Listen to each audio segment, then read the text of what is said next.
Dr. Wonkite. I'm already into the 420, damn it. So what are you doing? Nothing? Why not? Trying to get on this Lifestyle Radio website. Sounds like a cool website. Yeah, it's alright. Oh, wait, I might have it. You might have it. You're listening to Lifestyle Radio. The opinions expressed during this show are those of the individual participants and do not necessarily reflect the opinions of their associated organizations or Lifestyle Radio. You like music, you like weed, well, we gonna be good friends indeed. This is how much I like more than smoking trees. They'll make you dance the do-si-do and teach you how the chiba grows. Smoke a bowl on the 420 radio show. On Lifestyle Radio. Doobies are lit, and it's the end of an... Anyways, I'm not even going to say it. Hi, welcome to the 420 Radio Show. It's not the end, it's the start. No, it's the end of, a really disgruntled year. No, it's the start of a nice new year. Yeah, I hope so. Think of the future. Don't think of the past, man. I'm going to piss everybody off. Oh, God. Really? I hope this new year is better than last year, because last year was pretty fucking nice for me. Yeah, it was. Yeah, you are pissing people off. Shut up, Marcel. I'm sorry, but to me, it was a great year. Traveling back and forth to work was awesome. There was no fucking traffic. Fair enough. Yeah. No crowds anywhere. People stayed away from me. Nobody fucking hugged me all year. It was fucking awesome. Oh, God, you're going to get a lot of hugs next year. So, oh, I know. I'm going to make sure I hug him every day, Al, now. Are you? Yeah. No, you won't. We're missing one person that was supposed to be here this evening, Al Graham. He's not doing so good today. He's having a bout of his Crohn's flash up or flare up or whatever you want to call it. But Jack's here. Hi, Jack. Jack's muted. He's muted. Hey, guys. Sorry, I muted myself because my speaker was acting up. Wonderful to be here. Thank you for having me. Well, you can't afford a new speaker this year.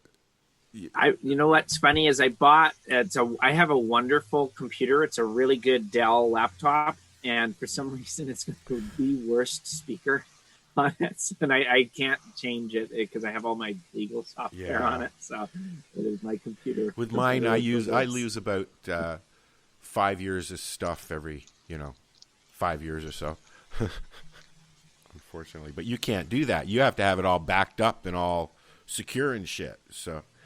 Yeah. So I got to live with the bad speaker. Hey. So you need like a 2 terabyte drive and just store everything on 2 terabyte drive, and then you can just take it from computer to computer. That would be smart. Yeah, just to back everything up. I just saw a sale, and one of the things that was on sale was a 3 terabyte drive for $100, and I was like, "Oh man, I should go get that." That's a pretty good deal. It is. Yeah. I got my 1 terabyte for $69 last year. I got to get a new computer this year, unfortunately. Anyways, well, I've got to get a new laptop, but I was debating and get a Mac. And no, I bought a couple tablets instead, and I'm actually enjoying the tablet. Marcel loves Mac. You can get tablets that are just like laptops. I have a Windows tablet, an Acer Windows tablet that. Yeah, I got a Lenovo ThinkPad. I fucking love it. Yeah, I don't mind it except for now they're experiencing, the new solid state drives.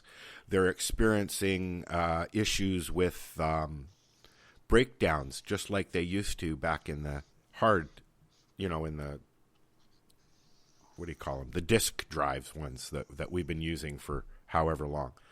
And so now there's articles around on CNET and stuff about how to replace your drive when it, your solid state. Now this thing I have here, you can't even open it. There's no screws on the back, nothing. It has to go in, right? So. Well, kind of related to this. I ended up getting an Oculus for my kids. Oh, yeah. How is it? It's amazing. But I haven't done this yet, but there's an app that you can actually create a virtual desktop. So, like you watch like fucking Iron Man and shit, moving all that shit in the Marvel movies, like with his hand. Yeah.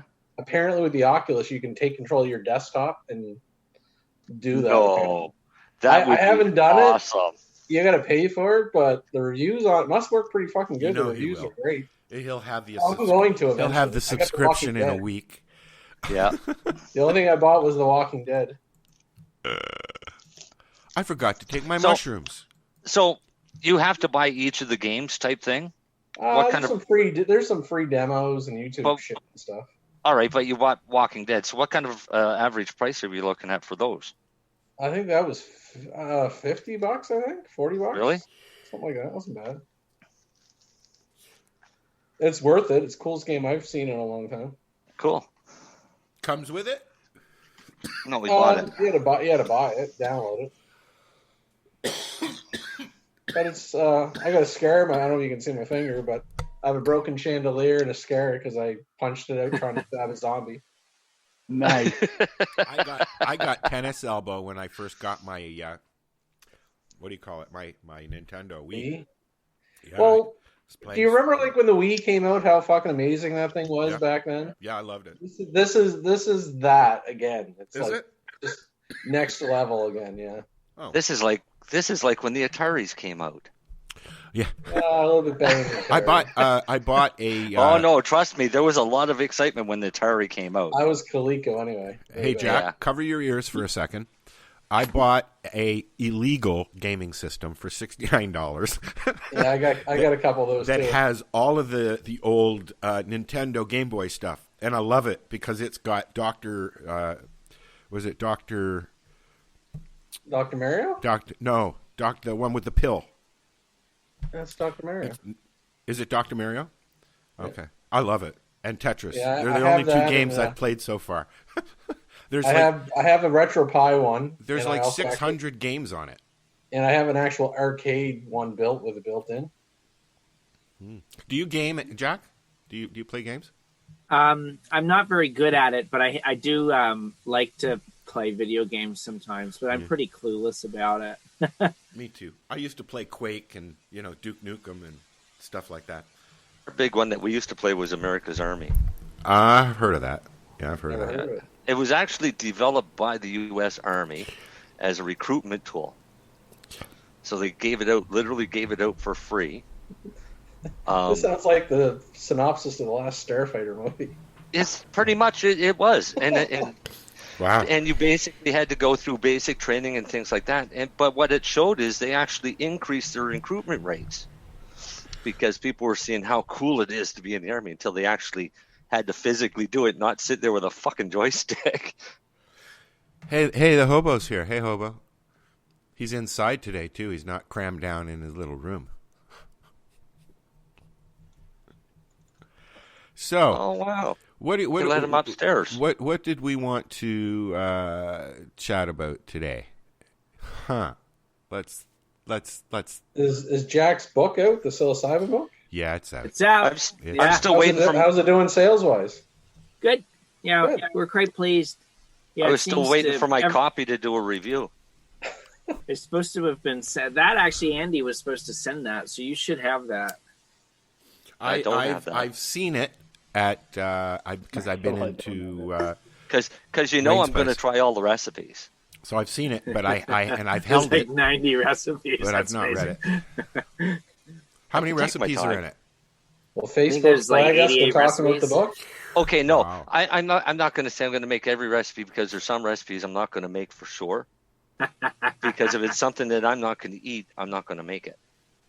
Like cheesecake. We're gonna do. I'm gonna get you to come up when we do a retreat, Jack, to talk, and you can do 10 different recipes if you like. We'll get a cook up, and we'll have some fun, and we'll stream it all. There'll be a bunch of blithering idiots running around the psilocybin chef cookbook retreat. There you go. Okay, you got it, buddy. Now, if we keep talking about Jack's book, are we going to get a Facebook flag tonight? Yeah, maybe. Yeah. Well, yeah, you might. I've been having that headache for ages. What's funny is I consulted with Facebook on that stuff, like I'm with Normal Canada. Yeah. And they were like, could you guys talk to us about censorship on Facebook? And it's like all the stuff like that we talked about, we all agreed that like censorship is bad and free expression is good. They didn't follow any of it. They what? So they said it to his face. They agreed with him to his face. As soon as he walked away, they fucking ignore him. Yeah, well, I mean, they're going back and they're flagging posts on me from back in. They're doing. It's not just you, dude. It's happening. I'm getting it too. I've got flags on posts from fucking 10 years ago. How bored are these people that they've got to go back 5 and 6 years? Is there? Did they let on that if there's any actual rumors? The rumors are that they're actually censoring the cannabis community. Did they say anything about it, Jack? Like during my interactions with them, they seemed very alive to all the stuff I was concerned about, which is basically like a huge part of our history that's been recorded on their medium. On Facebook, yeah. And they could just delete it out of the blue, right? And so I sort of said to them, like, like there's actually like a cultural element to this, beyond the free expression issue. And they seemed like they were listening, but is there legal argument to the cultural part of it? Well, like from a charter perspective, not really. They own the platform, yeah. So they can. It's like walking into somebody's house. You do what they say. Yeah, I think the rule in expression issues is like you can't compel someone to provide you with a microphone. They just can't, or a megaphone.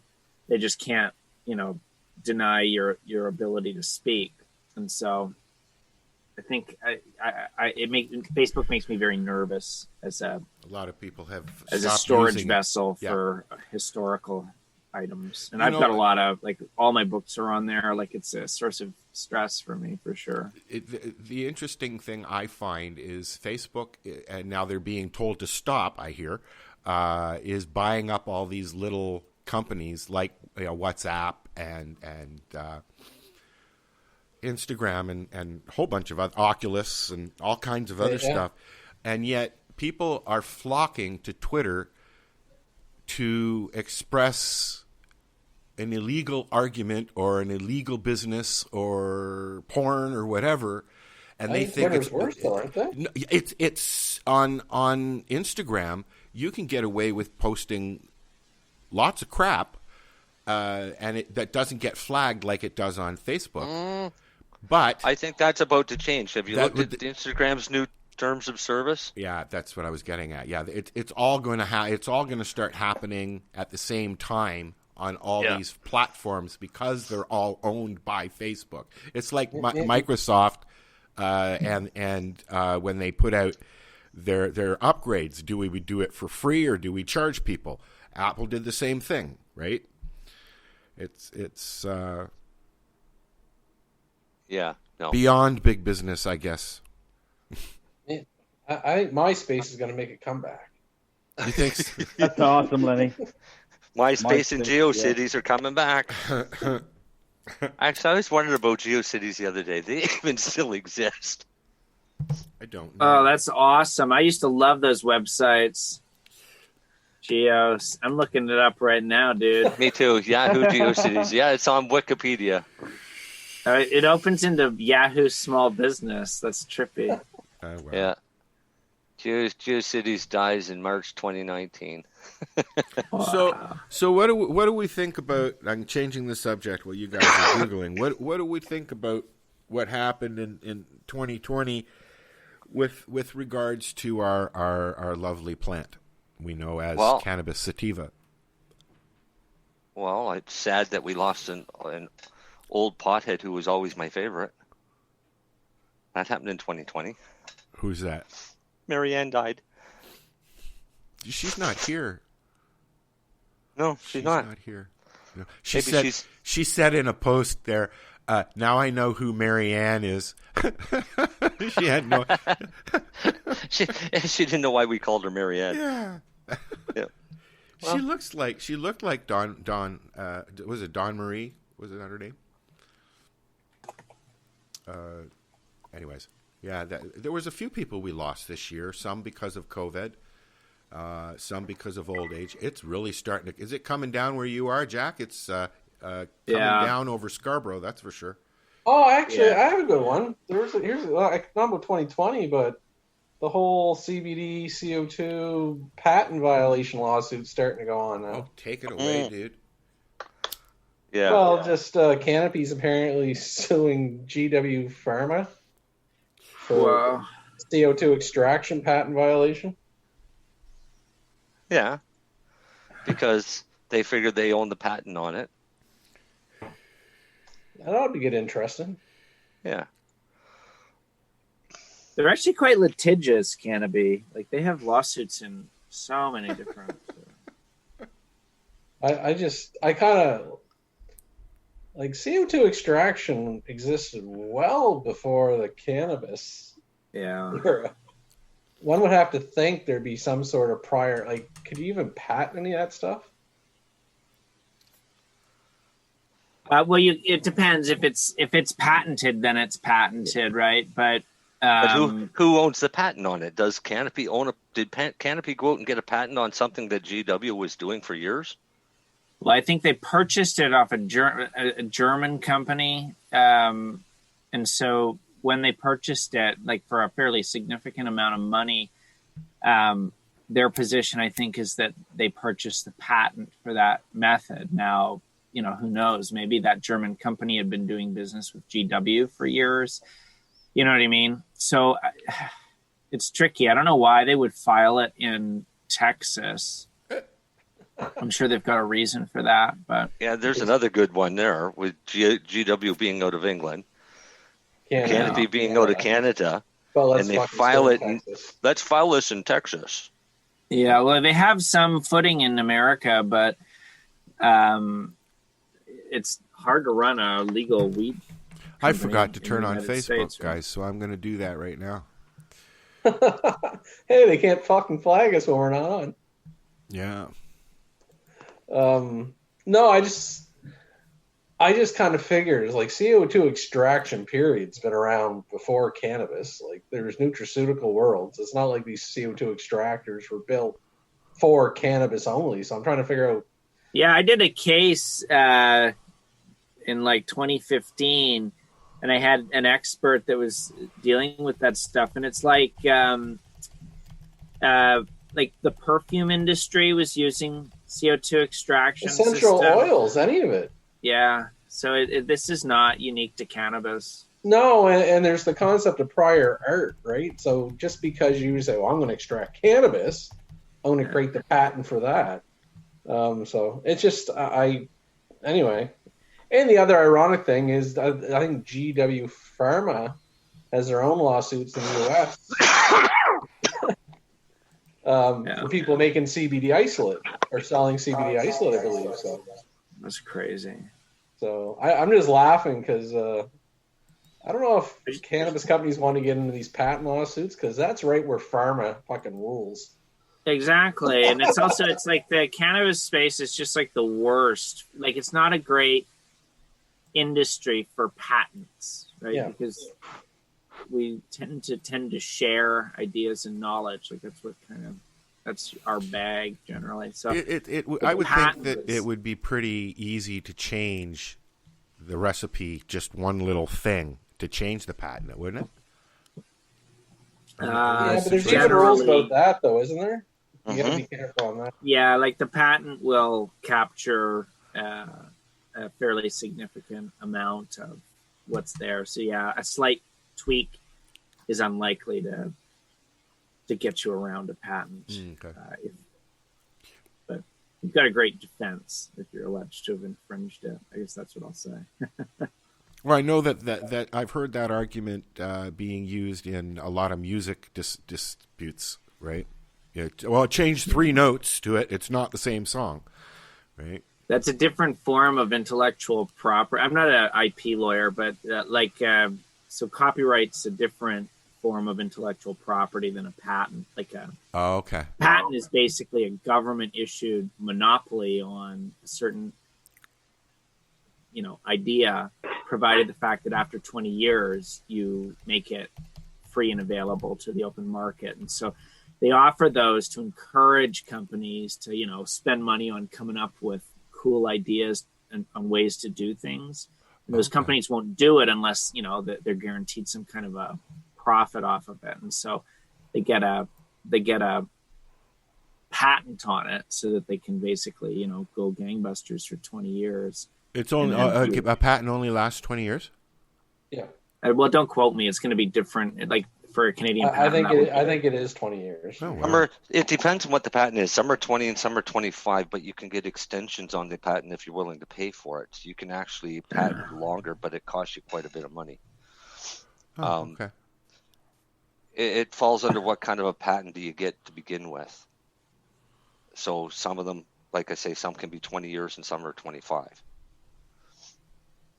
And again, I didn't really read the article too closely. I think they said there was it was a specific CO2 extraction process or step. So Lord knows what it was or what it is. It's just bullshit. I mean, it just creates more reasons to do it yourself, I guess. Well, I kind of make fun of CBD isolate anyway. So.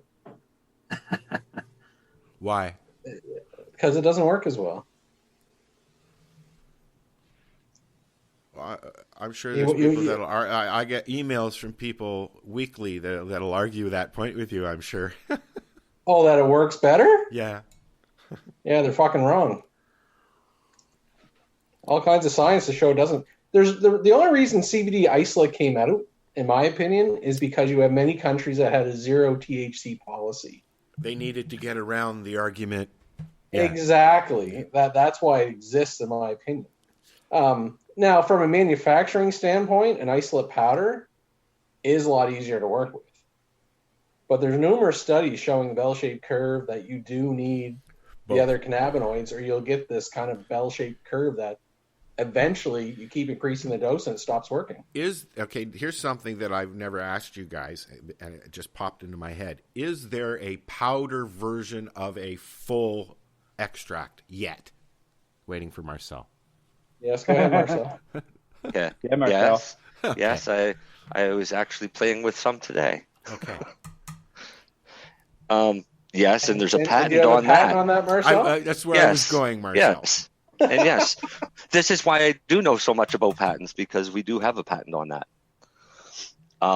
But you can get a powdered THC, which is an isolate. Yeah, you can do that too. But the same thing. Right? Guess what? But it's not a whole.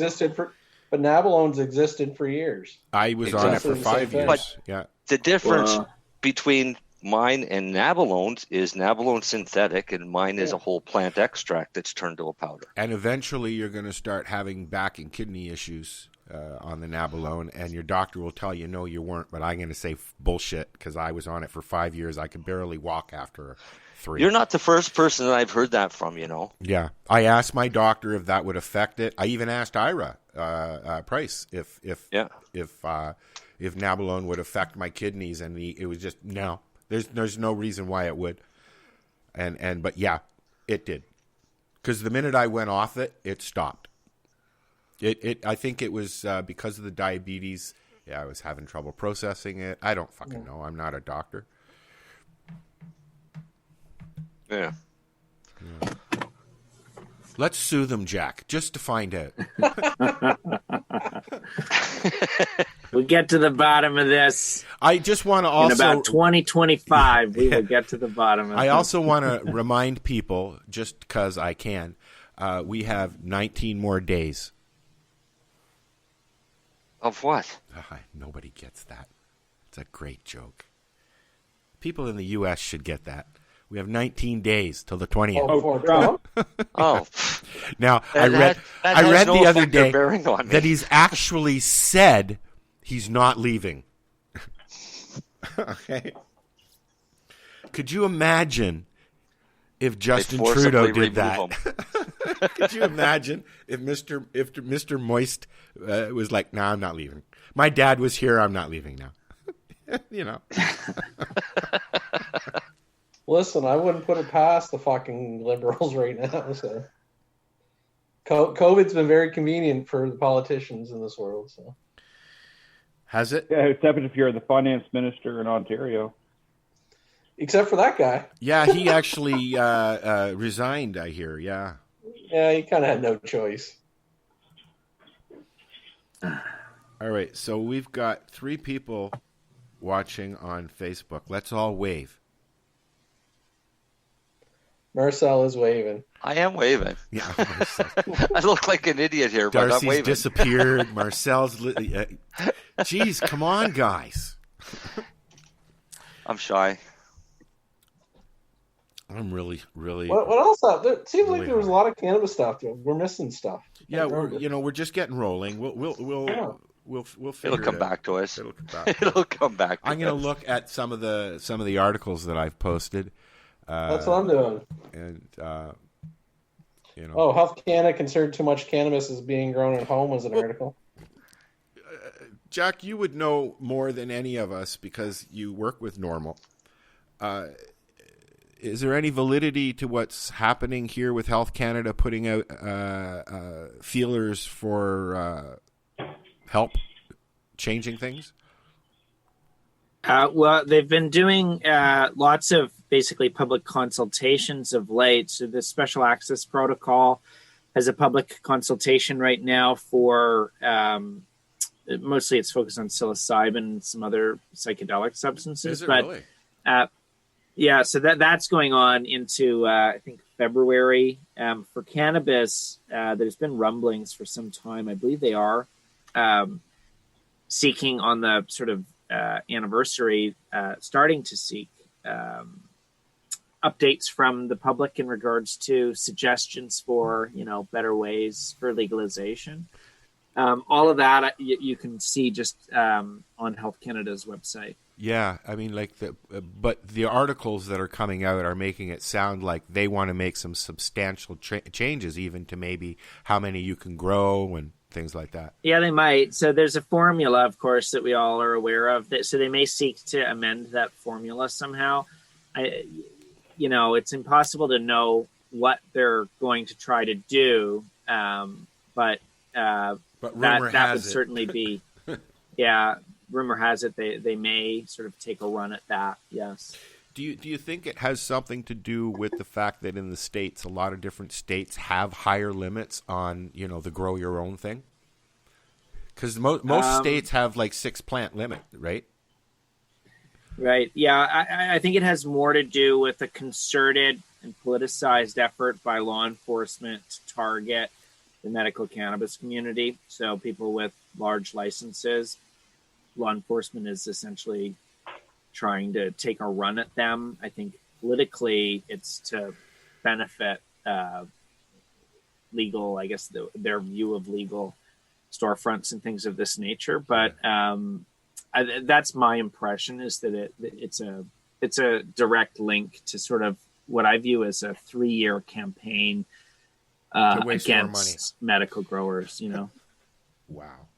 So are the fights not over yet? Yeah, it's fun, actually. You can look at the articles. I did a radio show in Vancouver where they kept like citing this officer, and they're saying this is brand new. And I said, actually, look this officer up. He makes the exact same press conference saying that medical cannabis growers are evil and are disrupting society. He does it every year in October, and you look and it's like October 2020 he did it, October 2019 same speech, October 2018 same speech. I was like, so you're telling me this is a crisis, but he's been doing it every year very consistently, the same sort of diatribe against the medical cannabis community. But, with that said, it has sort of, it's gotten sort of heavier lately. So maybe changes are afoot. We were talking about that last week, or was it 2 weeks ago, I guess. If they were to change your plant limit to 6, 8, okay, that would, that could feasibly remove the need for the medical program, could it not? No, I don't think so. I think I've just dealt with too many files where a person has a legitimate need for a larger plant count. And so I just, like, what makes me very nervous is that there's no constitutional requirement for a good, workable, or reasonable recreational cannabis system. There is a constitutional requirement for a reasonable medical and that's the one they're fucking ignoring. And and so, like, I get very nervous anytime, like, that's the language from Health Canada fairly consistently for the last, I would say, 3 years, has basically been, if you are unable to access your medical cannabis, wink, you can just get it at a recreational cannabis store. Yeah, that's what wink, they're doing. Which is basically Health Canada saying, screw you, it's not medicine, and you can just go buy it at the beer store like all the other people that smoke cannabis recreationally. And I think that's a very dangerous trend, because as a community, we're far more vulnerable without those constitutional protections that have sort of been built up for the last 30 years, right? Have they even acknowledged? My question for you, Jack, are medical growers actually finding it harder to actually get the physician to write the documentation to do their grows? Is that becoming an issue? Yeah, there's some of the colleges are targeting doctors for writing prescriptions. Yeah. This was, even when you look at the regulatory impact analysis statements from when Parliament was doing the very first amendments to the MMAR, like way back, like they were actively talking with physicians, and physicians said, we're very uncomfortable being like the arbiters of who's allowed to have this, of having cannabis. And a lot of that was a reaction to sort of what was happening to Dr. Kammerman's back in the day. And to actually, you mentioned Dr. Ira, like, they made Ira's life miserable over this. They still are. We're trying to help some, you know what I mean? Yeah. And so I like they are going to target doctors by way of the colleges. Yes. And like, what's fascinating is that doctors specifically told the federal government, we're super uncomfortable with this. Every college of physicians, like across the country, said, we are uncomfortable with this. So tell us what to do. And so Parliament comes back to doctors and says, listen, all you're doing is listening to the patient. It's patient driven. They tell you how much cannabis they use, and you write the prescription based on how much cannabis they use. So it's like, it's horrible when I see these poor physicians getting targeted. And I have some files like that, and it's brutal, because I go, like, actually Parliament, like, either the federal government's allowed to write laws and we follow them, or they're not. And like, they wrote a law where they said, look, it's not up to the doctor, it's up to the patient. So, you can't then use a provincial college to target that doctor. Like, it's just rubbish. But they're doing it. Like, they're absolutely doing it. I think so. I that's kind of a long answer to a fairly straightforward. Well, no, I appreciate your answer, because it's funny, the College of Physicians have no problem with their doctors prescribing gabapentin or unlimited or opiates. They didn't used to care. Opiates they care about now, but they didn't used to have concerns about that. It's completely unfair. It's brutal. And I think part of it as well is that for many patients, it is like, it's quite legitimate, their plant counts, right? And then suddenly they can't. So I think that the real answer is a loosening of restrictions all the way through. I think the real answer is for them to have recognized at an earlier stage that the criminal law power, which is how they regulate cannabis, the criminal law power is not the right constitutional branch to regulate this industry, right? Or to regulate this plant. Like, it's not a criminal law issue. So I'm in court, fairly regularly dealing with that. And even judges are kind of uncomfortable with it. They go like, this feels more like a tax case, or this feels more like some kind of a regulatory case. Really? Yeah. And so, like, and I agree with that. So technically cannabis is regulated the same as the criminal code pursuant to, like, lawyers would call it Section 91, sub 27 of the Constitution Act, 1867. So basically, it's a federal power that carries all the stigma of the criminal law. And I just think it's the wrong head of power. I think what they should have done is granted it to provinces and let provinces say, all right, this is how we're going to do cannabis. And I think that would have been with loose, some kind of loose federal authority guiding it. But anyway, we have the system that we have. Yeah. Yeah. I don't brew wine or beer, but is there any limit how much you can brew at your home? No. I'm just curious. What about tobacco? No limit. 15 kilograms per year per 18-year-old. For tobacco? Tobacco. They have a limit on how much dried you can have. So it's not illegal until it's dry. I like that. Very surreal. Yeah. And tobacco is kind of a frustrating. Conroy always used to sort of compare tobacco and cannabis on that. I like Len. I think you're onto it with beer or wine. It's like they would never. You know what I mean? Like a cop comes to your house. You could have 200 cases of beer, and he'd just go like, "Wow, that's a lot of beer." Okay, yeah. So I'm looking for this and this. But if you have 200 kilograms of cannabis, even though pretty much every province lawfully has no limit on your how much licit cannabis you're entitled to store at your house. So like in Ontario, for example, you could have 200 pounds or 200 kilograms so long as it's all licit. The issue is that the person that decides whether it's licit or illicit is the cop, right? So you sort of, it could be dangerous to Most have that cops much. would come in and go, aha.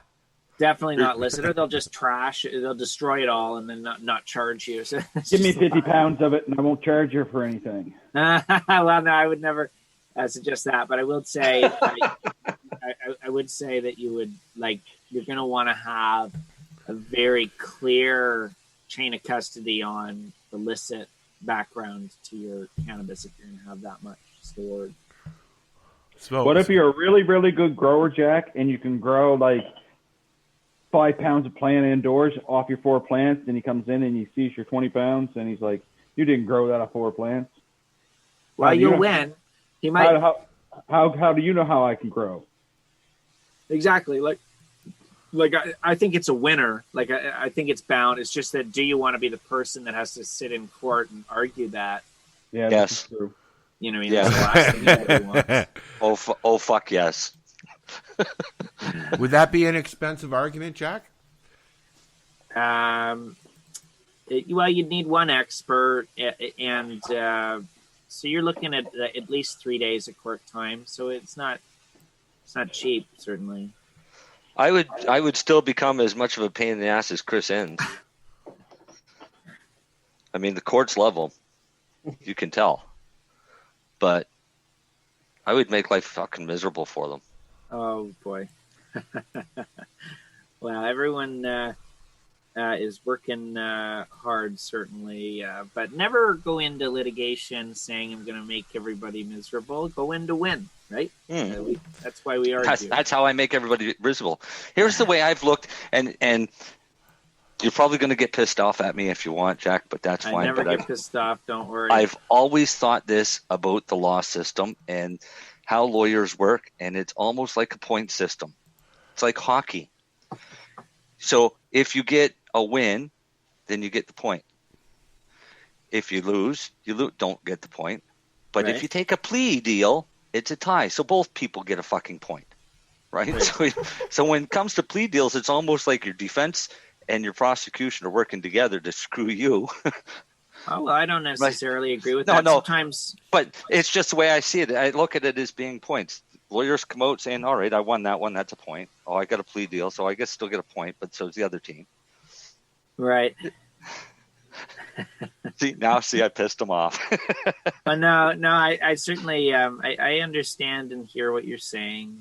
It's nobody wants to be in front of the court system. It's a terribly stressful and difficult thing. So I certainly, I never discount any way of dealing with file that can benefit a client. So I don't like. I would need to go to court with a judge. The greatest thing you can do is to resolve it with some type of fair admission in order, you know what I mean? Sometimes that's the absolute best thing for a person. Have the type of charges changed since legalization, Jack? Well, I think police really struggled to figure out how to charge a lot of behaviors. And I'm seeing I've got them all over the place, but like I'm seeing like officers sort of learning as they go. So just like sometimes they're laying a mix of provincial and federal charges, which technically they're not supposed to do. And then as well, but it's in your interest for them to do it because it creates a useful way to resolve the file without a criminal record, right? But I'm seeing a lot of mixed provincial and federal charges. I'm seeing a lot of like Section 10, which is the sale provision, has basically replaced Section 5 of the CDSA just for cannabis. So, you know, most of it, if you're selling, comes in under Section 10. But we are seeing police start to use Section 9 of the Cannabis Act sort of more effectively, which is distribution. So, you know, possession for the purpose of distribution, which is almost like it's like a charge designed to target couriers and mail order people. And so they're starting to use it. That's so sections 9 and 10 are starting to be used more. It remains to be seen. We're going to have a big case on it. It remains to be seen, you know, whether there's a tribal defense if someone's charged under one but not the other, and stuff like that. So there's lots of, that's really fun for lawyers. Like I find it quite fascinating, and I frequently sort of work on files where I say like, "Yo, you've charged him under Section 9. Should have charged him under Section 10." You know, and I say, "Get out of here." It's never actually had to litigate it yet, but I love that argument. I think it's a very technical argument, but it's quite interesting. I got a couple cannabis legal questions for Jack. Okay. One is personal because we have Darcy and Marcel, and we and Dale and all of us have cannabis. But if we wanted to gift cannabis to each other or a plant, tradesy, how can we get into trouble? And my next question was, just because it is happening all over Canada, and there was some recent charges laid on First Nation cannabis dispensaries. Just if you have any update on their scenarios. From what I understand, because my place is up near the res, so I'm pretty up on that stuff. What happened there is, yes, there was some stuff going on in Tanganyika, I think it was. And I'm talking about, there's one in Nova Scotia that happened. But it's usually, what I'm getting at is, it's usually they've rented out space to somebody non-Indigenous, right? That's what I've heard this has happened here. This raid was a whole street full. Yeah. Really? Yeah. They raided all of them. Oh yeah, that was recently. Yes, I heard about that. Yeah, just before Christmas. So that's why I was kind of asking Jack if there's any updates, or where's the federal government going with everything, or. So I guess I'll just go through. So we're not entitled to gift under 30 grams to another person. We're simply not disentitled. And it sounds like a ridiculous distinction, but it's actually kind of important. It means we don't have any lawful authority to gift someone 29 grams or 28 grams of illicit cannabis.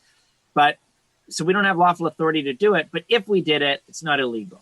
Right. So it's in some ways, that's my favorite part of legalization, because it sort of legalized, you grew like a really cool plant and it smells like bubble gum and you really want to share it with your friend. It's totally lawful to do that. Right. Cool. So are bud swaps lawful?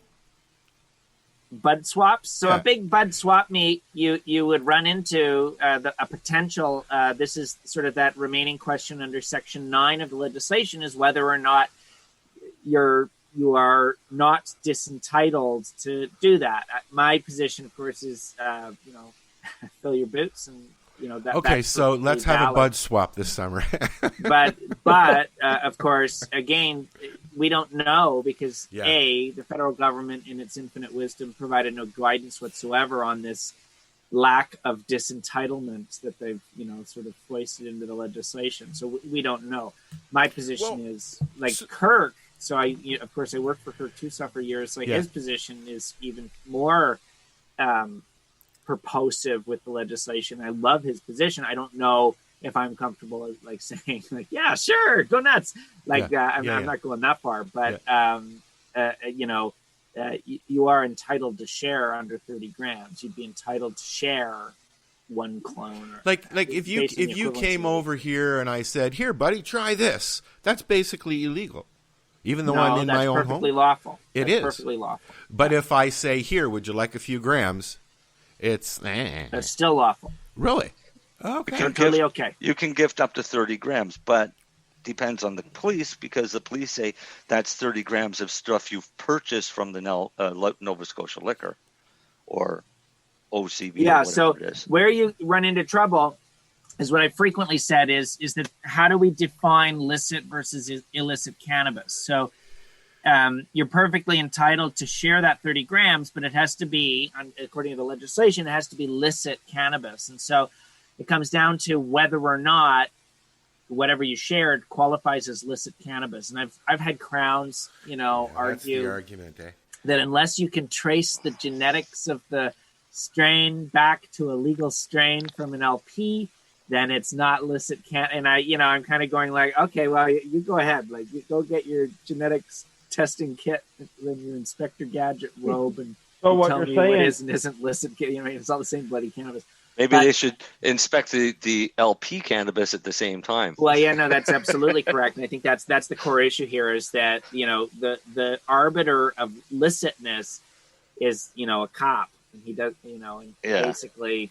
So it's, I think, in some ways destined for litigation. But at the same time, my hope is that the government just chills out about this and just sort of eventually goes like, all right, we're all done with the cannabis stuff. We're going to focus on whatever. So then what I understand there, Jack, is you're legally allowed to grow your 4 plants for yourself only. But if you want to gift your cannabis, you have to buy it from a legal store. No, you'd be lawfully entitled to share some of the cannabis you grew with your 4 plants. You're not disentitled, so you're allowed to do that. The position that the government could take is that, where'd you get the seeds to grow that plant? Did you buy them from so Darcy, you're in Nova Scotia, I think. So did you buy it from Cannabis the Nova Scotia liquor store that sells the cannabis there? Did you buy it from them? And if your answer is no, then they have an argument that it's not licit cannabis. No, he got it from work. I'm kidding. He didn't. Yeah, right. He did not get it from work.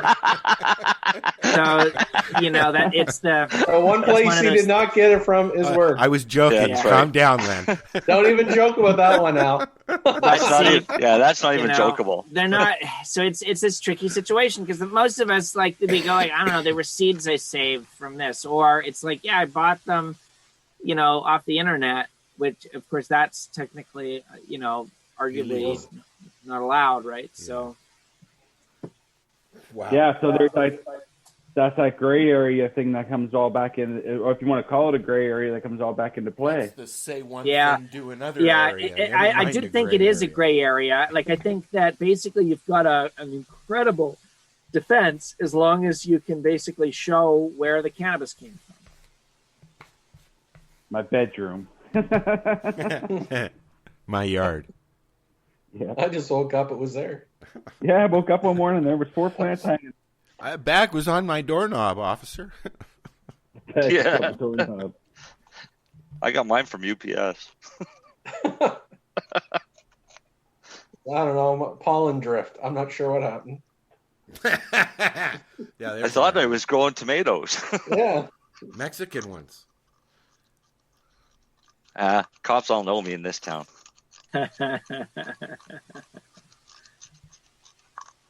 They've been well educated, so they know to stay away. Are we ready for a tune? Sure. All right. And then when we come back, Darcy, are you ready? I posted you a link in the chat room if you want to share that. When we come back. Winter storm? I have on about something now. Yeah. and so, Darcy, I did a little thingy for your segment. I don't know if you'll like it. but I don't care at this God. point. But so when we come back from this song, which is Tom Petty and the Heartbreakers, You Get Me High, all right, just go right into your thing and unmute your mic, and you can go right into your thing. All right? You'll get it. You'll be able to follow along. Just don't get up and go away like you usually do during a break. Okay. Yes, now you're making me sit here, and I really want to smoke a joint. You got 4 minutes. 4 minutes. 4 minutes. All ready? 4 minutes. Okay. Yeah, okay. All right. This is the 420 Radio Show. We will be right back after a song, and then we'll hear what Darcy has to say. You're listening to the randomness that is 420radio.com. Sorry, that's 420radio.ca. Powered by ADHD and fueled by cannabis.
This is Cheech. And this is Chong. And you're listening to Lifestyle Radio. What is it? Lifestyle Radio. Say it one more time. 420 Radio? Ooh.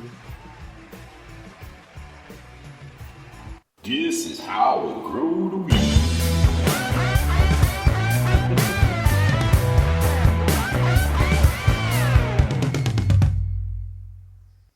Go ahead, Darce. That's awesome. You'll get the hang out of it. You'll get in there. That's awesome.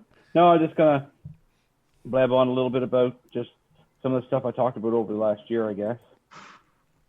So some of the stuff about cloning, about veg, and a little bit about flour and drying and curing, and a little bit what to do with all that leftover leaf that you have that you were going to throw in the garbage, but you can actually make your medicine out of. So, so I'll start with that. I'll bounce all over the place here, but I'll start with that tonight, Al. You got a whole bunch of, you just trimmed your plants, you got a whole bunch of leftover byproduct or leaf and little tiny buds. What to do with them? You can, most people, I shouldn't say most people, some people throw it in the garbage, which is a waste because there is medicine on them, on all that sugar leaf. All the little tiny trichomes, or you can harvest them and get some medicine out of them. So usually for every pound, depending on how sugary it is, you can get anywhere between 30 and 60, maybe 70 grams if you're turning it into oil. If it's hash, it varies. You can also make butter with it. Soak it in some alcohol, make a tincture with it.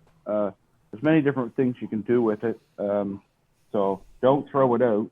There's lots of information on the internet about what to do with it.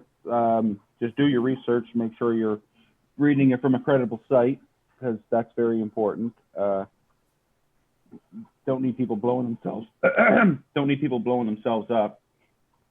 Reading a faulty or a stupid website that tells you how to make oil and tells you to make it indoors, because that's a big no-no. If you make oil, make it outdoors. Technically, under the Cannabis Act, your only way you're allowed to extract it is bubble hash or rosin. So make sure you read that up well so you don't get yourself in trouble, because that's very important. We don't need anybody out there getting in trouble. So that's what you can do with all your byproduct. Now, when it comes to cloning, just remember to pH your water. Make sure if you're using a media, make sure it's thoroughly dampened, because you don't want any dry spots in there. It would suck to, cut all your clones and shove them in soil, and the middle of your soil is dry, and you're wondering why your clones are wilting over on you, and I can't get this. Well, no, it's because your media isn't properly moistened. So that's always a big thing. pH your water is another thing. That'll help speed up your rooting process. Because if your pH is off, it will throw your time of your rooting process off. Make sure you got a hydrodome for all you beginners out there, because it will help you a lot. It'll save you some time. I don't clone with a hydrodome anymore because I figured out how to do it and to keep them moistened enough so they'll still root up in the same amount of time. So and if you're using rock wool, like I say, make sure it's you soak it you pre-soak it, and there is instructions on most rock wool. There is instructions on the outside of the bag. Those are all just guidelines from the company, so you don't fuck up, I guess, how I would put it. But when it comes to feeding charts, that's all in the person, because strains dependent from strain to strain when it comes to feeding. Some strains like a lot of food, other strains don't like not as much food. So that's all comes down to yourself, but most of them charts are guidelines. So always make sure you pay attention when it comes to that stuff. So because some plants like more and some plants like less. So when it comes to vegging, veg plants, make sure you just keep things under control in there. Depending on what method you want to grow, is all in how you're going to prune and how you keep an eye on them plants. If you're going to LST them, then that takes a little. It's a little less work, I find, than scrogging, but it's always good to have that support with that scrog net there. So right now I'm helping a friend out with 2 rooms in his medical grow. One's a scrog and one's more LST, and I'm finding the room that's more LST is giving me way more production than the other room, and the strains in them in between the 2 rooms are pretty much identical. So I can kind of run a half decent test and get some pretty good results. So, but yeah, so comes to pruning, don't cut off too much leaf, but you got to remember you're in the bud growing business, not the leaf growing business. So leaf is good, but too much will cause you issues if you don't have your room set up right. You could run into powdery mildew problems. You could also run into a bug problem. So keep an eye on them things, check them leaves at least once or twice a week. I like to sit in my room every other day and just stare at the plants, see if I noticed anything different from the day before. Look at the leaf, see if there's any marks on it, because those little tiny marks, some of them little tiny marks can be your first identification of a bug infestation if you have one. So it's always good to pay attention to that stuff. And if you do get a bug infestation, well, there's many ways you can treat it. There you can go the chemical way, you can go the organic way. There's many debates out there. I prefer to use beneficial bugs if all possible. It's wintertime now, so it's hard to get them shipped, so they'll still stay alive. So you always got to pay attention to that too when it comes to that stuff. And with nutrients now too, because most nutrients, once it freezes, it separates. Yeah, and once it separates, sometimes it makes it so it's no good or it's not as effective. So the 2 companies that I use for nutrients, they prefer not to ship you their nutrients in the wintertime because most delivery trucks aren't heated. So, and if you do get it, it'll cost you 10 times more in shipping too. So, because if it does have to be heated, well, that's an extra cost in shipping. So, try to stock up if you can on your nutrients in the fall or the spring, or summer, I guess, if that's when you want to buy them. But yeah, so anytime. Yeah, except for winter. I don't like to ship because it does cost you money. I paid an extra $50 more for my package in the wintertime than I do in the summertime to get it shipped. Mm-hmm. That's a lot. Because it has to be wrapped in like a heat shield material. It's like a bubble wrap that's all shiny, and it holds in the heat, but it also reflects away the cold. So, more expensive stuff, yeah. It is, yeah. It is more expensive stuff. So that's why I prefer this to get them then, or if you go to your local hydro shop, buy them there. But I know a lot of people buy stuff online now, so that's where they prefer to get them because you actually get really good deals on there right now. I know there's a website that I was looking at the other day where I could buy my Psycho kits. They were $179.99. Then they dropped them to $149.99. Now they dropped them to $135.99. So I was like, wow, that's a big difference. It's a 61% savings. So from a regular cost of them. So that's a big difference. I figure they'll sell over them here soon. So, but yeah. So when it comes to flower, pay attention. If you're growing from seed, make sure you catch them pesky males before they pollinate your crop, because that's always a bad thing. When you walk in there one day and, oh no, what are them little bananas hanging there and all that yellow stuff blowing around? That's pollen. That's not good unless you want seed. And most growers that I know don't want seed. They want a Sensimilla crop, which is seedless. So they prefer that. But so it's always good to keep an eye on them plants. I like to after day one of flower, I like to strip my plants. I like to pick all pretty near all the leaf off them. Let them get a lot of light into them shoots, and then I like to do it again on day 21. Pick them down again. I prefer to go 3 bud sites down from your top bud and strip everything else from there down. I find the concentration more of the grow, more of the flower production on them top colas, so it blows them out a lot bigger. And don't be afraid to feed.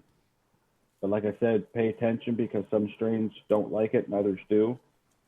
So when you do get into that stuff, pay really close attention, because if you let your plants dry out too much and you got high EC value built up in that media, you'll burn the piss out of your plants and you can ruin your crop. So it's always good to pay attention to that. So if you can measure your pH and your EC of your media and of your water going in and your water going out, that's very important. So, and then it comes time to harvesting. Well, when it comes time to harvesting, you can have a really good grow and then fuck up when it comes to drying, because if you dry too fast, well, what's the length of time, the optimum length of time for hanging? That varies between person to person. I mean, myself, I like to hand trim, wet dry, or dry trim. Marcel, he prefers to wet trim. I've helped with both. I like to let mine hang on the stalk for 10 to 14 days before I dry trim it. I don't know how long Marcel leaves his on his rack before he picks it off. How long do you guys let it cure at work? That varies. You can't say, can you? That varies, Al. I'd prefer not to. Okay. That's a trade secret. That's why I said that everybody varies. does it different. That's what Yeah. I'm getting at. I'll be the asshole. I'll say we're not allowed to say. Okay, no problem. Because I trim wet and dry on the rack, I can be dry in 3 to 4 days. Okay.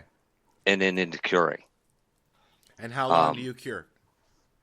Me, anywhere from a month to a year. Just depends on what it is. And whether or not it depends on how much I have. So if I have an overabundance, then I've got lots of it curing right now. When you hang, what's the optimum time to let it hang? Because I know that it does increase it drives everything into the bud when you hang it, right? Basically. Well, you're drying the bud slower because you got all that stalk there, right? That so stalk has all. It does take a little. It does take longer so the way you tell when you're hang drying it is when you snap the stem that a bud is on. If it snaps, it's dry. If it bends, it's not. So when I dry on my drying racks, I leave buds with long stems. And then, not all of them, but a lot of them I'll leave with long stems. Because what I'll do is when they snap, they're dry. They're all off the rack. Yeah, see, now I like to hang dry, and I let it dry for 10 to 14 days, and I prefer to have the temperature about 16 to 18 degrees in the room when I dry it, because low and slow and cold. Because the cool weather keeps it drying slower. But cold? Yeah, cooler. You almost want to see your nipples in that room when you're drying. I was just gonna say it sounds like anyways. But no, if you're drying on the stalk, that's how I prefer to do it. I find now, there you get into the argument, Marcel. I know you might say something, you might not, but I find you get into the argument of preserving terpene.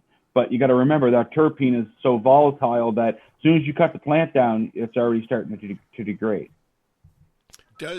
So my question would be: does it degrade faster by trimming it, or does it degrade the same speed regardless? Now, see, there's where you get into the argument. Some people say yes, some people say no. I like to say it's all in your own preference, to be honest with you. It's what you prefer, right? Yep. So I prefer to do it that way. I find I like my cannabis done that way. I mean, the people that have tried it like it done that way too. So I stick to it that way. Mm-hmm. Whichever way you're comfortable with, there should be no real discernible difference between the two. But if you want to trim wet, trim wet. If you want to hang and dry and trim, hang, dry, and trim. The bigger difference for me is the amount of crystal loss you get from drying and trimming. Because the crystals are brittle, and when you're trimming the leaves off, you have a ton of crystal that is now your keef.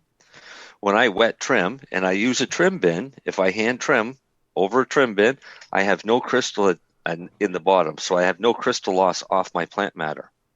No, because some crystals are still wet. They're not dry, right? Per se. So they stick to the bud a lot better. Right. When I dry them, under my racks is a tray that collects any crystal that falls. So I still get to keep my crystal. Unless you're going to do that over the whole floor of your room that you're drying under. Mm-hmm. To me, you'd have so much crystal loss. And since that's where the medicine is, I like to try and keep that crystal. Well, you like to try to preserve as much of that trichome as possible because that's your medicine. So yeah, and that's why I prefer to smoke hash and turn all my byproduct into hash, is because that hash is pure crystal. It's pure trichome heads, some stalks, but more heads. Especially when you get down into the 45 and 70, 45 and 25, 33 micron hash. That's when you're getting into more of your full melt. That's the stuff I like to have.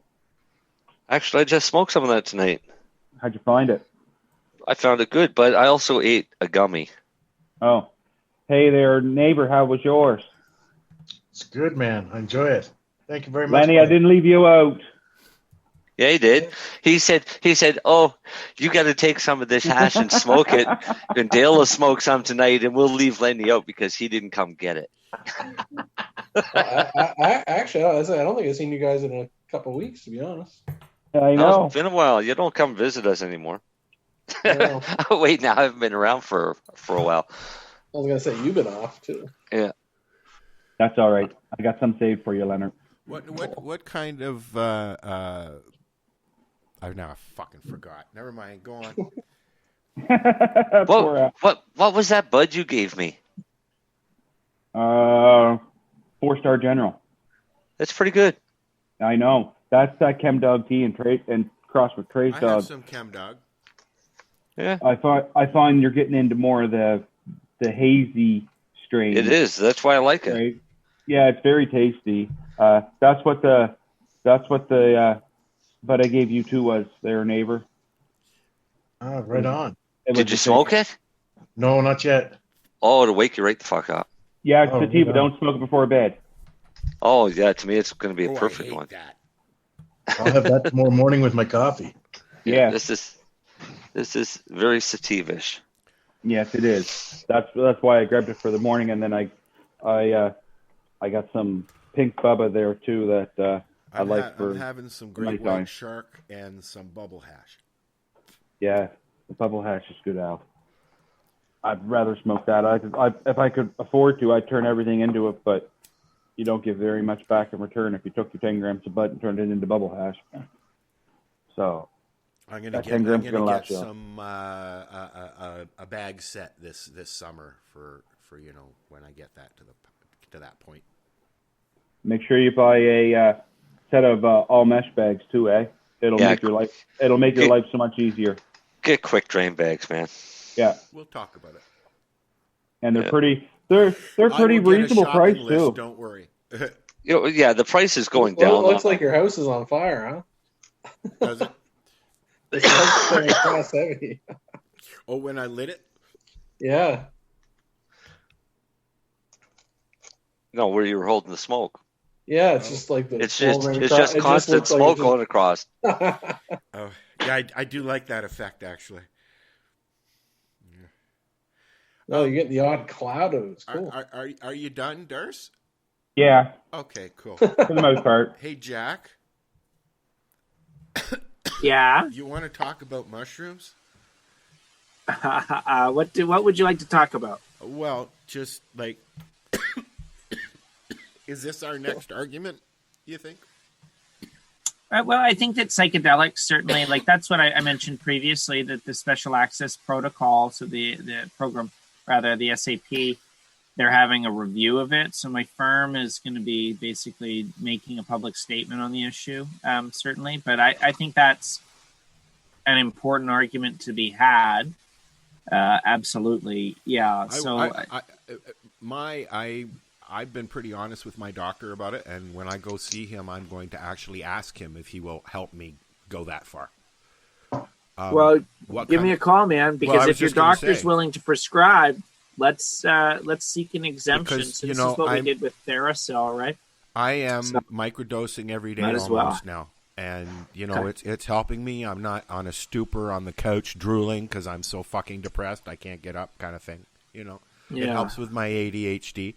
I did a top the other day, and then I vacuumed and had dinner with my sister, kind of thing. When I don't, all right, I'm having a hard time even getting off the couch. So I want to take it to the next level, and I've always been. He knows already that I'm playing with it. So I guess my question is for somebody who wants to go to that level and push that argument with their doctor's help, what kind of argument or what kind of conversation should you have with your doctor? Like, you should go in fully loaded, I guess, eh? Are doctors going to know more about psilocybin than they will cannabis, do you think? No. No. So I think what you're going to encounter often with physicians is reluctance to prescribe, but they're going to want to know about the fact that you've been using it regularly and that you experience certain benefits. So your doctor is not like a cop; like they just want to know, what are you taking, and they want to make those assessments. And sometimes you'll find a great doctor that'll say, okay, listen, I'll do some research. Let me look into this. He will, and I'm going to ask him and tell him I'm willing to fight that battle, because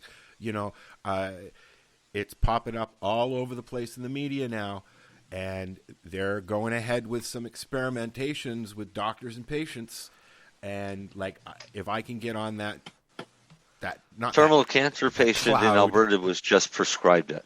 Yeah, and here in Ontario, there's 5 doctors, I believe, that are part of the program. They're taking it themselves to try it. Al, did you change your settings or something? No, why?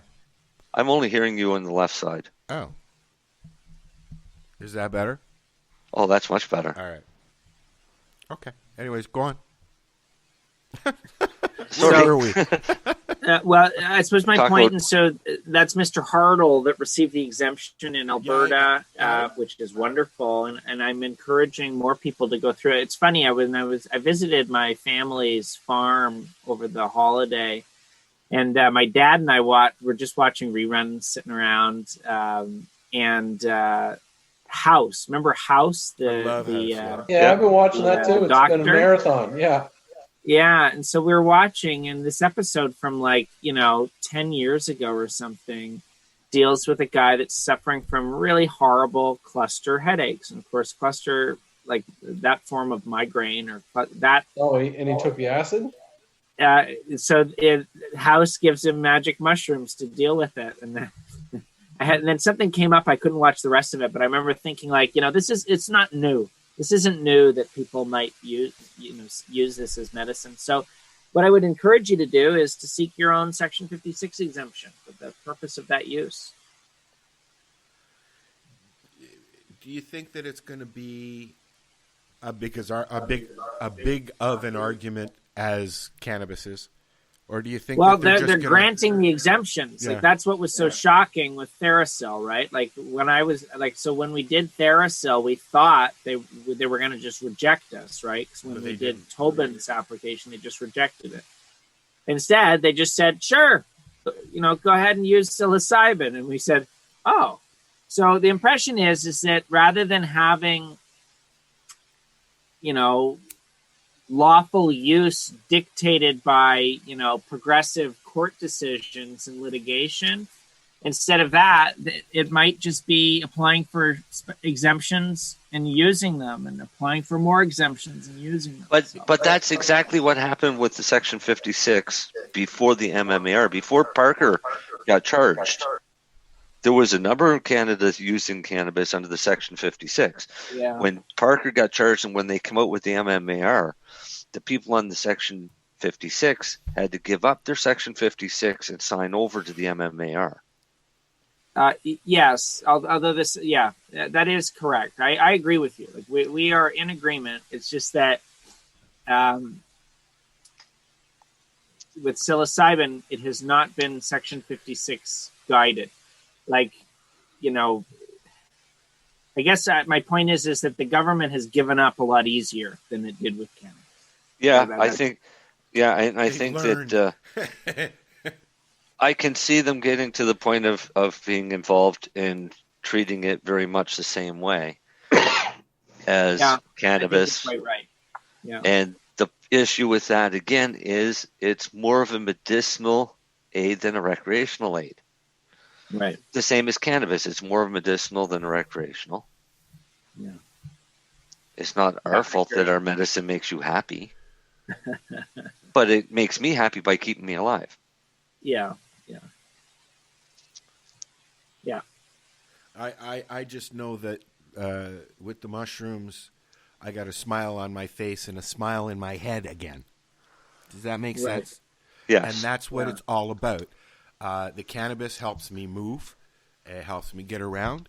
And the mushrooms just take I got severe ADHD, okay?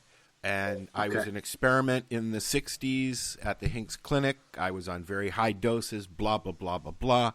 I'm sure that there's videos of me playing in a little room at the Hinks Clinic when I was a kid, telling people to fuck off and shit. And it has affected my life to the point where it's crippled me as far as my noggin goes. And I'm finding that psilocybin is helping me where cannabis helps me be more mobile, and it also helps with my mood disorders and stuff. The psilocybin is just, I went through my mom's funeral and everything on mushrooms, and I wouldn't have been able to do it without it. How's about that as an explanation on how well it works? I have not had a breakdown over it, where with nothing. My sister said the asshole is gone the other day, So, it's a fight that we're gonna fight, Jack. I'm on board. All right. Yeah. I'm actively... If my doctor won't do it, let's find a doctor that will. Okay. Well, okay. I love that. All right. I'm absolutely supportive of that. Okay. Is there anything that you want to bring up? I mean, you do a lot of work for Normal and a lot of cannabis businesses representing them, and COVID has really affected things, right? Luckily, they're allowing these stores to stay open. Got anything to add?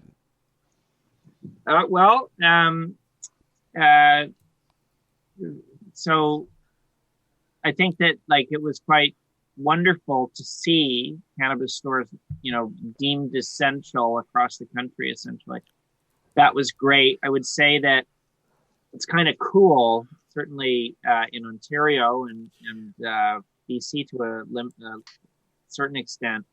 Cannabis stores are really kind of like the only storefront retailers that are, looking to open over the course of 2020. Everyone They're else all over Toronto, as you know.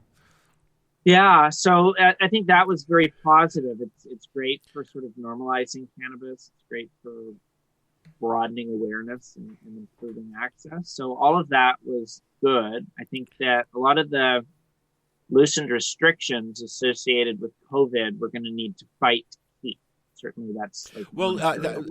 I know that at the end of the first wave, they said no more delivery. And now I'm watching and they're saying delivery and mail order only. I mean, like, make up your fucking mind.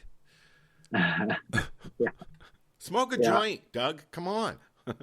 Yeah, well, I think they're all struggling, certainly. But the hope is that we have sensible rules that can let people run a business safely and effectively and hopefully profitably. Do you think the honeymoon is over? No, I think that there's like now's the time. Like if you love cannabis and you wanted to open a legal cannabis business, go for it. Like I've thought about it. I've thought about it. Might as well. Yeah. If you're not going to just wave a magic wand and have a bunch of magical, stock market money drop in your lap and you're a bazillionaire or something. But like if you want to run a great business and all of us have lots of friends who are opening up stores all over. Brittany's doing it. Conrad's doing it. I wish Paula was doing it, but she's moved on.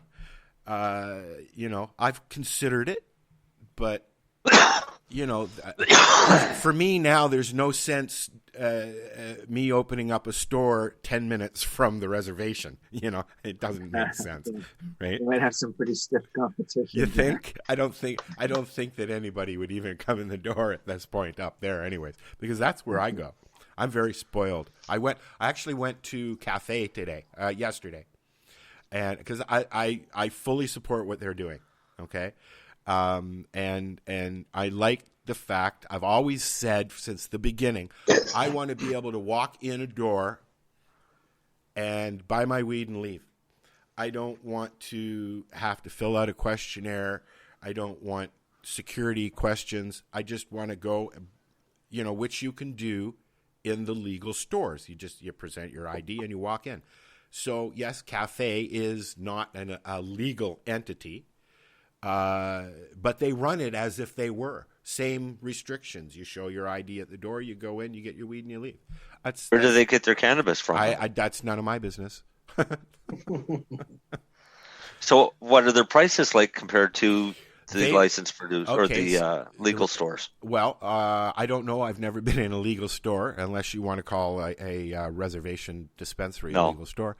At the reservation, they've got the BOGOs, the buy one, get one half, right? So you can go up there and get a quarter pound for $300, or you can go down to a legal store, and I don't know how much a quarter pound would cost through a legal store, but or if you they can't sell you. Yeah, I was going to say, or if you could even get that.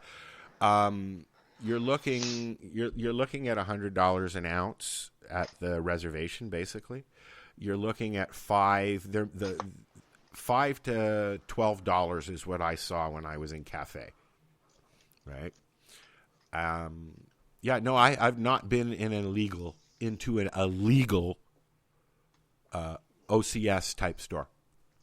I have, is because it's the only place that you can get trail cannabis products. Well, you know what? And I was looking online. There's a few stores around here. I'm just on the cusp. I'm in North York, but I'm just on the cusp of Scarborough, and there's a lot of stores opening up in Scarborough. And their prices aren't so bad, but what it is by the time you leave there, you're paying $10 a gram, yes, but then you're paying your taxes, and it's raising it up to like $15, $20 a gram, for fuck's sakes. Yeah. So anyways, I looked at several stores in my area, and nobody's got them. You guys need to work on that. Nobody's got your shit, man. That's up to them. Is it?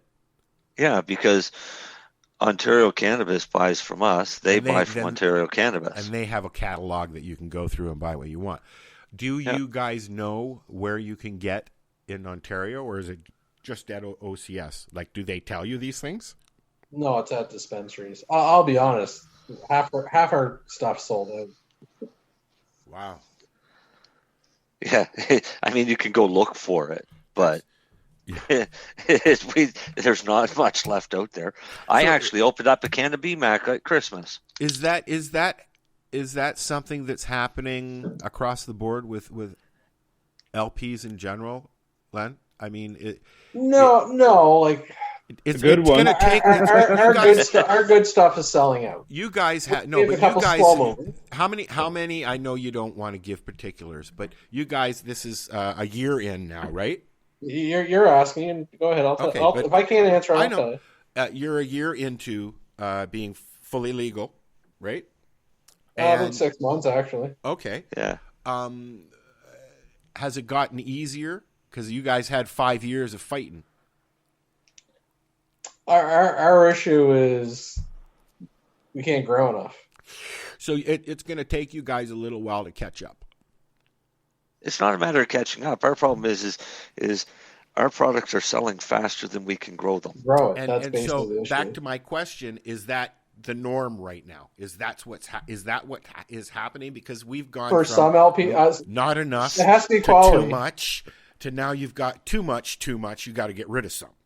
You know That's where a lot of the LPs are at now. Some of the bigger LPs have got so much that they kind of created a glut, so their prices are going down. But they're the people not allowed still to sell want at wholesale, are they? No. That's stupid. To other LPs, but not to the general public. Are they even? Are LPs even allowed to offer direct to customer yet? Medical only. Medical only, yep. Really? But you got to remember, Al, you got the difference of premium cannabis compared to mid grade compared to low grade. Yeah. When you're dealing with a lot of these, and I won't say names, but when you deal with a lot of these bigger companies, you're getting a lot of mid grade cannabis and low grade. Yeah, because they were trying to get a good foothold into the market, so they wanted a cheap product and a quick turnaround. Does the customer know that at this point? I think the customer are figuring it out. I mean, if you go into the dispensary and they've got one in there that's $50 for 3.5 grams and it's 30% THC, and they've got another one that's $40 or $45 for 3.5 grams and it's 20%, which one are you going to spend your money on? Yeah. Right? Yeah. I mean, like premium is premium. Case in point, you go in and get $100 ounce. You're going to get a nice bud. You're not going to get an overly gorgeous bud, though. It'll be smokable, but for some people, it's not. Well, some people think that it's got to be perfect and it's got to be fully coated in crystal and things like that. But then the first thing they do when they get it is rip it all apart. I know. I always laugh at that. Right? So, I mean, what's the friggin' difference? To me, I'll be honest, if you smoke it, tasted good, smooth, and it fucked you up for an hour or two, perfect. Yep. Then you win. Again, I'm talking from the recreational cannabis standpoint, not your medical. No. But if you're buying something from, be it a native or OCS or whatever, it's the consumer that's got to be content with. I spent X amount of dollars, I got X amount of product, I consumed it, and was that effect worth it? Was I happy with that price and that scenario? I just had that conversation with my sister actually, because I said, I hate paying retail. I live 10 minutes from the reservation at my place up north there, and I've gotten spoiled. What? I do too, Al. Okay, so yeah, and you see, and that's what I find hilarious is you guys don't get any discount like the guys at Molson do. Okay, you guys can't get any samples like they do at Molson's. There's no samples, okay? No. You guys you guys don't even have a way of marketing other than here's a bud, try it. Honestly, the only marketing we have are all the social media reviewers. That's it. There's a bunch of people. But you're on not Instagram allowed and to offer it to a reviewer to review it. They have to go out and purchase it. And what They I'm have getting to go at, buy it. okay, but if I wanted to try a tequila that just came out, I'd just call up the tequila company and say, "Hey, buddy, I'd like to review your product." They send me a bottle. I'd sit here and do shots all fucking night. No, I wouldn't. Yeah, I wouldn't. But you could. I could. Yeah. Right, I have. But that's just one of the many hurdles that we have. We can't do marketing. Do you think So- that's going to change, Jack? No, currently Health Canada is going the opposite direction on for marketing. fuck's So they're targeting people for the color coding on their packaging. And like a big crackdown that the packaging isn't colored appropriately. So like the future appears to be like all gray packaging at all times. Boring as hell. Yeah, Very much similar to what they've done to the tobacco. Yeah, so I my position is that they are not backing down on this advertising issue. I think that's a great case. Like, I'd love to. That would be super fun. But that is coming, I'm sure. Now I'm going to take the opposite stance. I'm going to take the opposite stance from Jack, because this COVID thing has created such a need for cash. I think they may be forced to lighten up a little bit. Oh, that would be great. I would love that. I think not an altruistic reason why they're doing it, or the right reason. I just think there's going to be we need the money and the taxes, guys. Let's fucking rock it. I just got a gut feeling that's what's going to happen. I hope you're right. I'm sure that. No, I just see all these billions as like, where are you guys going to recoup this? And the one sector, as we said, that's kind of growing in Canada is cannabis. People want to open cannabis dispensaries. People want to. It's legal consumption is growing as much as the black market still exists, or gray, pardon me, whatever terminology you want to use.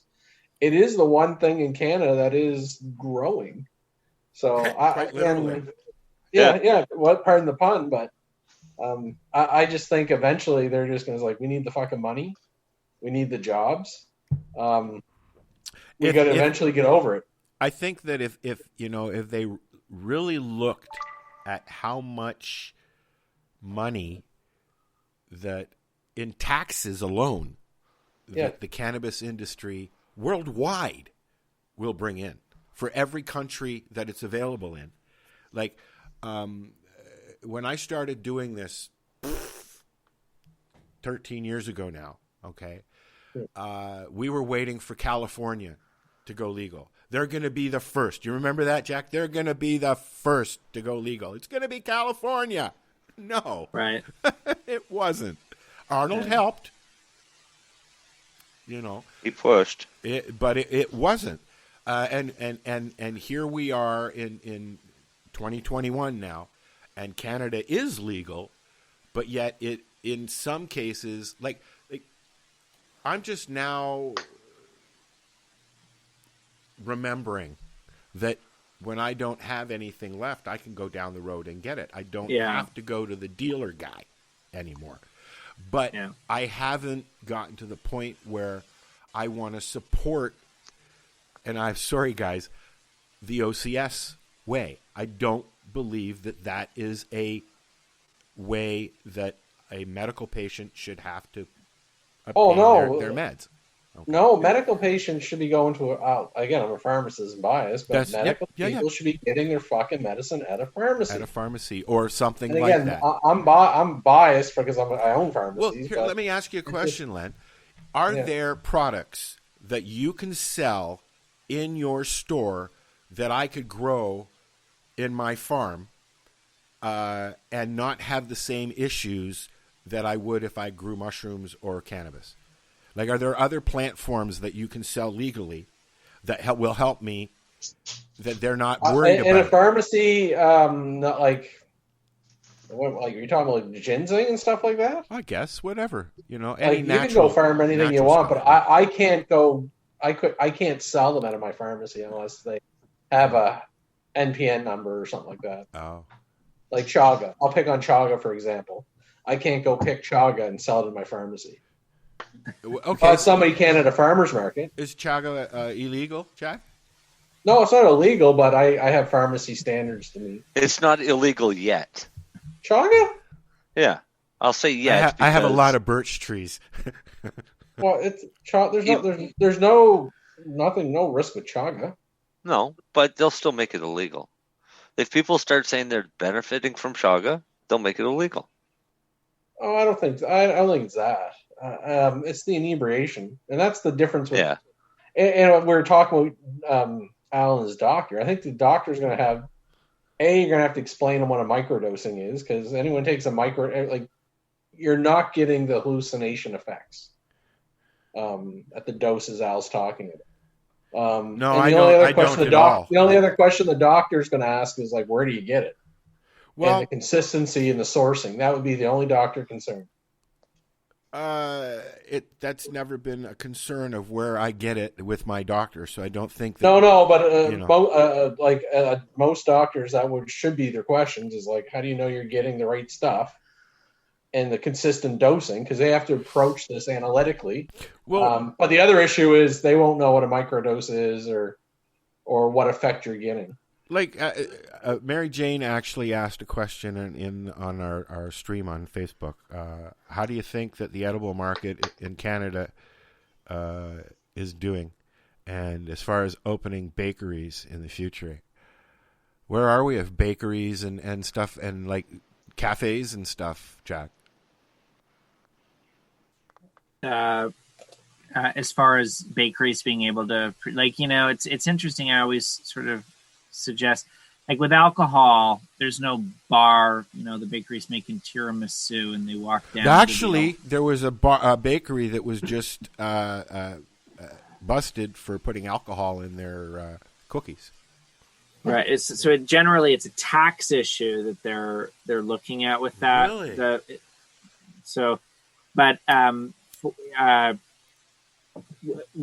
I think more like with cannabis, as I mentioned sort of at the start, because they chose to regulate cannabis by way of the criminal law, a bakery that was doing that with cannabis, although it should, and they shouldn't get charged, technically they'd be guilty of a Section 9 offense, and then they'd be guilty of a production offense as well. So they could get like 14 years jail, right? Like that's the max penalty on that, on basically the exact same situation for a bakery as with alcohol versus cannabis. So it's not great.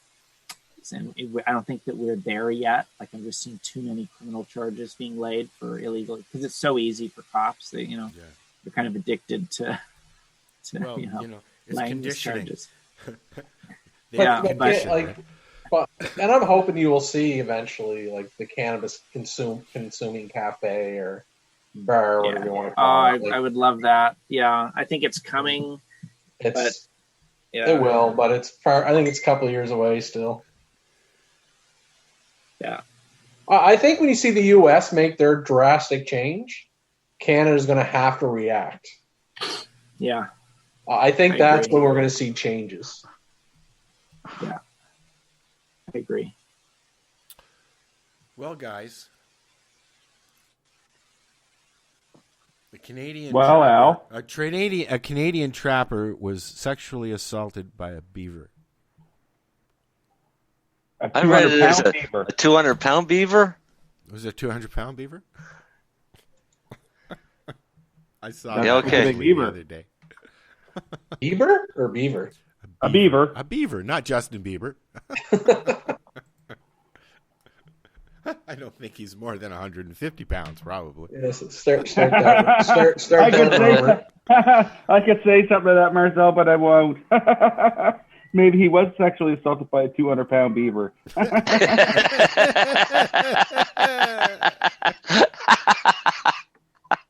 Oh, God. Hey, real men eat beaver. Yeah. Oh, good. Oh, I grabbed the wrong mouse. Oh, no, I had the wrong mouse. Jack.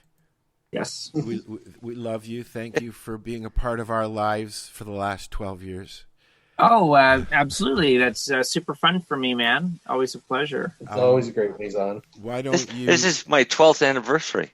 Oh, I was going to say, Marcel, happy anniversary to you and yours, but why you That's never not a happy celebrated anniversary. it?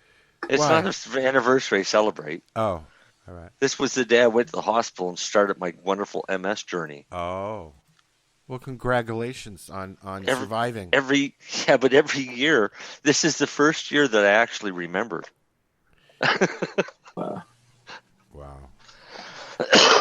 No, I've been with the show 6 years now, isn't it? Probably closer to 8 now.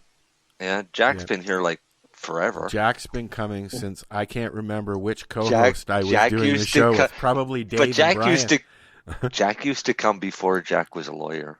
Jack has been coming around, yes, to talk about his books, and I want to make sure that before he goes, he tells people, because, like I said, I've held one. That's it.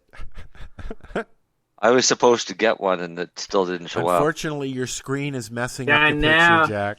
I have that thing for my when I'm in court, and it's. But anyway, that's the new book, the Psilocybin Chef Cookbook.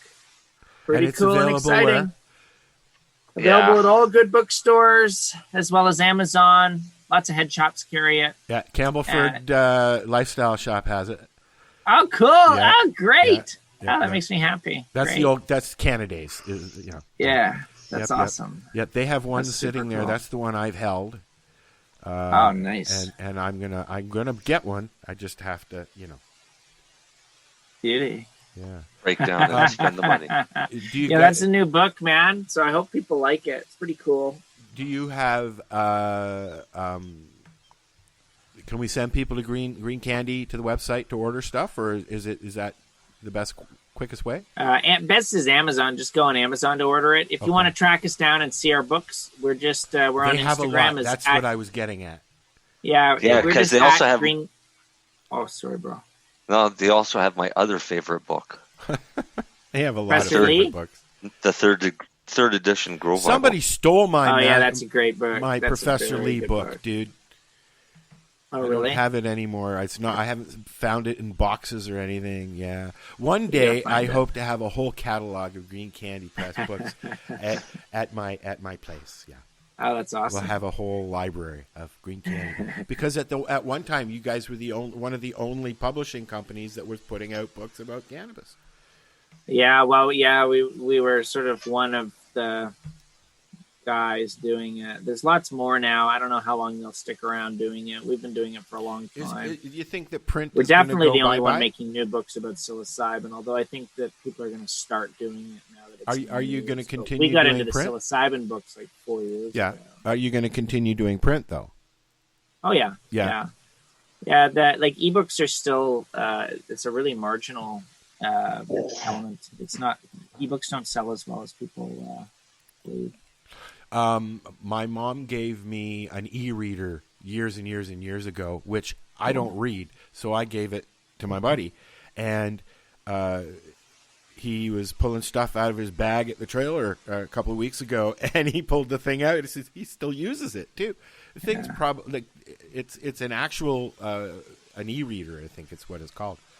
And is it a Kobo? I think audiobooks are the new future. Is it a what, Dars?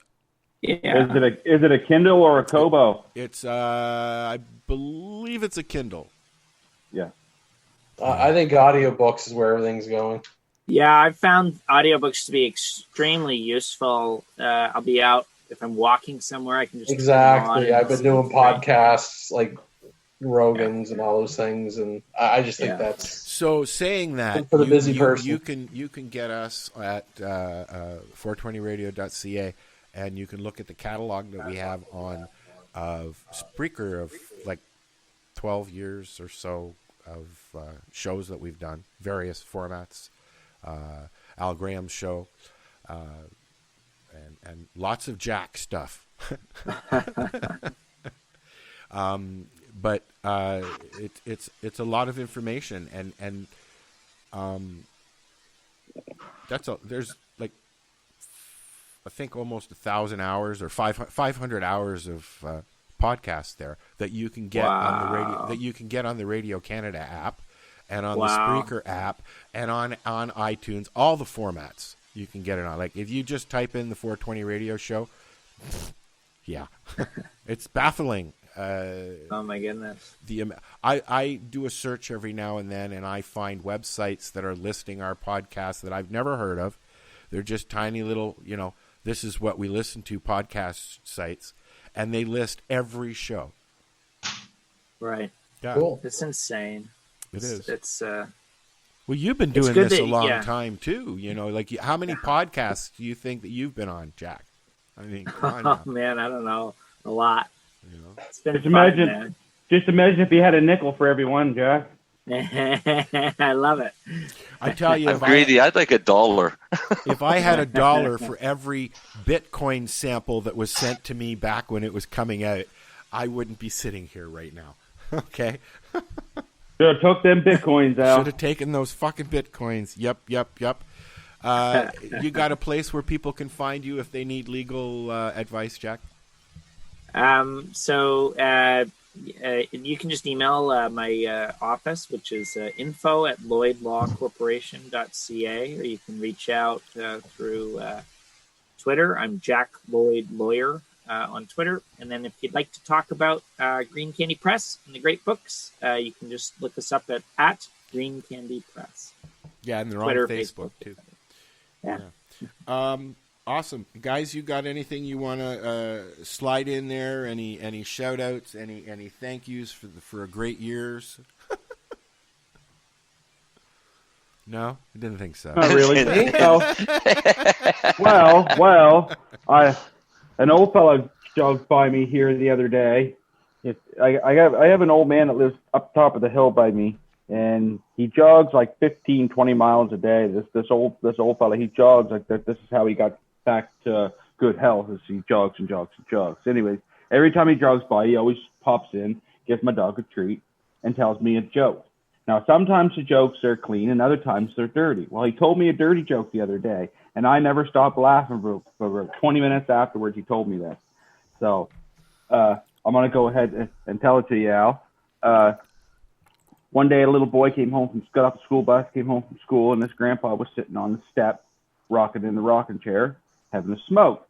And the little boy had come up and said, "Grampy, can I have a smoke?" And the Grampy looked at him. He goes, "No." He goes, "Does your dick touch your asshole?" He goes, "No." He goes, "Well, then I guess you can't have a smoke." He goes, so the little fellow was kind of disappointed because he wanted to be like Grampy. So all of a sudden he went in the house. Well, a couple of days went by, and Grampy was coming home from hunting, and the little fellow was sitting on the doorstep, and his grandmother just made him this beautiful fresh chocolate cake, just beautiful, icing it and everything.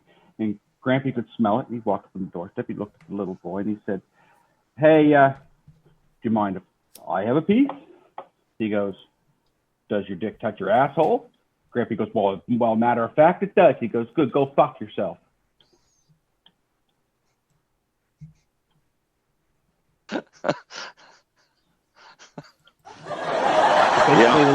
The little boy told Grampy go fuck himself because he couldn't have what he had. And then the old man just jogs back down the road. It's funny. You're weird, Darcy. Yeah. My only shout out, Al, is to Letterkenny in season 2 of The Mandalorian. Oh God, he's giving it shows. I'm gonna go back to watching Candy Maker. Always a pleasure, guys. Jack, thanks again. We'll be talking about that retreat, buddy, very soon. Sounds good. Happy New Year, everyone. It was wonderful to see you all. Thank you for having me. Thank you, Jack. Guys, thank you. It's a pleasure as always. We'll be back here next week, 7 p.m. Eastern Time, Fridays, right here at Lifestyle Radio and 420 8 p.m. Atlantic. We always forget poor fucking Atlantic. Well, you know what? We're going to sit down and do some stuff so that we don't forget that shit. All right, we're out of here, guys. We don't forget. We know what time it is. Yeah. We just never get everybody across the country forgets there's an Atlantic time zone. Well, that's because you're so far out. Okay, muting now. Bye-bye. Bye. Have a good one, guys. So what are you doing? Nothing? Why not? Trying to get on this Lifestyle Radio website. Sounds like a cool website. Yeah, it's alright. Oh, I might have it. You might have it. You're listening to Lifestyle Radio. The opinions expressed during this show are those of the individual participants and do not necessarily reflect the opinions of their associated organizations or Lifestyle Radio.